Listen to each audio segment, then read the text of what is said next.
আজকে সবাইকে শিখাবো ভেন্ডি কিভাবে ভাজি করতে হয়, মানে ভেন্ডি চচ্চড়ি। তো চলেন দেখি পুরো ভিডিওটা আমরা ভেন্ডি চচ্চড়ি কিভাবে করতে হয়। আসসালামু আলাইকুম, কেমন আছেন সবাই? এই যে আমরা দুই বোন চলে এসেছি রান্না করে। আজকে রান্না করতেছি আমি আর আসিয়া। তো যাই হোক, এখন ব্যাপার হচ্ছে আমরা আজকে খুবই ঝটপট করে একদম সহজ একটা পদ্ধতির রান্না দেখাবো। জানি না এই রান্নাটা আসলে কেউ কখনো করে খাইছেন কিনা, কিন্তু আমার অনেক পছন্দের একটা, এবং আমার এই রান্নাটা সবাই, আমি যেমন পছন্দ করি খেতে, আর সবাই এরকম পছন্দ করে। আমার হাতের এই রান্নাটা অনেক মজা হয়।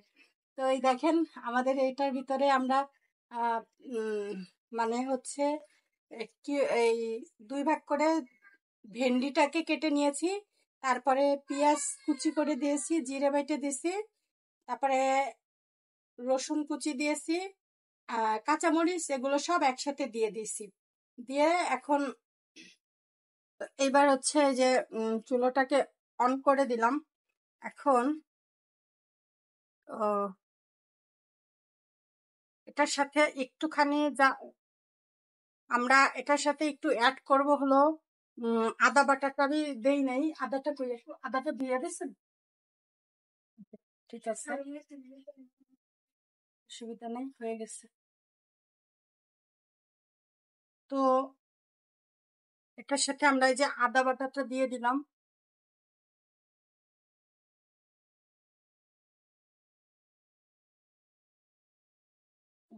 আমার হাতে একটু পানতে হবে। তো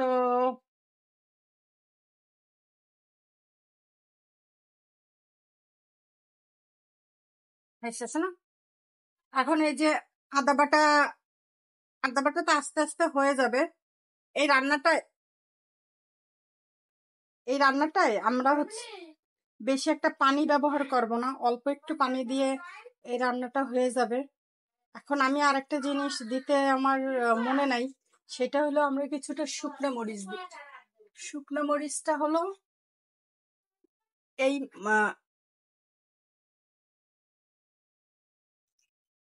ব্যাস। আসি আবার একটু গানও শোনাচ্ছে আপনাদের ফাঁকে ফাঁকে, মানে আমরা কিছুটা শুকনো মরিচও দিয়ে দিলাম। চুপি চুপি বলো কেউ জেনে যাবে, জেনে যাবে, কেউ জেনে যাবে, ভয় করি না দুটি। আমি আর আসিয়া গান গাচ্ছি, আসিয়া শুধু বারবার পানি ছাড়তেছে। ও বুঝতেই চায় না যে আমি একজন রাঁধুনি মানুষ, আমি রান্না করতেছি, সে খালি পানি ছাইড়েই যাচ্ছে, বুঝতেছেই না আমার কষ্টটা। তাহলে একটু পরে ধোও। এই রান্নাটা যে এত মজা হয় কি করে, মানে আসলে আপনারা খাওয়ার পরে বুঝতে পারবেন। রান্নাটা করে খাবেন অবশ্যই। একবারে আমি সবকিছু একবারে দিলাম, আদা বাটা, জিরা বাটা, রসুন বাটা, মানে আমি রসুন আর পেঁয়াজটাকে কুচি করে দিছি, আমি এটাকে আর বাটা বাটি করতে যাই নাই। তো এখন হচ্ছে দেখেন বেশ প্রায় কাছাকাছি হয়ে আসছে। এই রান্নাটা কিন্তু একদমই কোনো পানি ব্যবহার করি নাই, আমি দেখতেই পাচ্ছেন। এরপরে যখন একটু হালকা হয়ে আসবে, আমি এটার পরে কিছুটা টমেটো এবং ছড়িয়ে ছিটিয়ে দেব, ধনিয়া পাতা। টমেটো না তো, বাইট করো। দেখেন জাস্ট কালারটা, ওয়াও। আসসালামু আলাইকুম, কেমন আছেন সবাই? আশা করি সবাই খুব ভালো আছেন। এখন আমি আজকে রান্না করতেছি খুব ইউনিক ভাবে একটা ভেন্ডি, একদম সবকিছু কেটে কুটে দিয়ে একদম খুব চমৎকার ভাবে খুব সুন্দর একটা রান্না হচ্ছে। কালারটা জাস্ট ইয়ামি, তাই না? আসসালামু আলাইকুম, কেমন আছেন সবাই? এই যে দেখেন আমি রান্না করতেছি আজকে ভেন্ডি চচ্চড়ি করতেছি। এভাবে ভেন্ডি চচ্চড়ি করে কে কে খান আমি জানি না, আমার মতো এটা আমি খুব পছন্দের একটা খাবার আমার। দেখতেই পাচ্ছেন একদম খুব সুন্দর ভাবে আমার ভেন্ডিটা হয়ে যাচ্ছে। এই যে ভেন্ডি রান্নাটা হচ্ছে দেখেন সবাই, রান্না করে আবারও দেখানো হবে। Tata, bye bye. তো আমার তরকারিটা বেশ একটু হয়ে গেছে। এখন আমি এটাকে একটু হালকা হালকা করে একটু নাড়াচাড়া দেব, কারণ হচ্ছে যে যাতে দুই পাশটাই সমানভাবে হয় আর কি।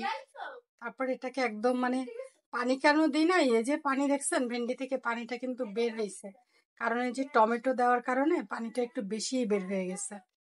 তো এই হলো, এখন আরেকটু সময় হইতে থাক। আমাদের রান্নাটা খুব হালকা জালে করতে হবে, যেহেতু আমরা এই রান্নায় অনেক বেশি পানির ব্যবহার কম, তাই আর কি পানিটা মানে হালকা জালে রান্না করলে মানে তরকারিটা ভালো সিদ্ধ হবে আর কি। তো তো এই দেখতেই পাচ্ছেন তরকারিটা বেশ হয়ে হয়ে আসছে, অবশ্য আরেকটু হবে, কারণ আমার তরকারিটা এখনো ভালো করে অতটা সিদ্ধ হয় নাই। আরেকটু আরেকটু হলে হয়ে যাবে। জানি না লবণ টবণ ঠিক হইলো কিনা। ফাইনালি তরকারিটা রান্না শেষ, এখন এটা খাইতে হবে। তো যাই হোক, সবাই ভালো থাকেন, সুস্থ থাকেন।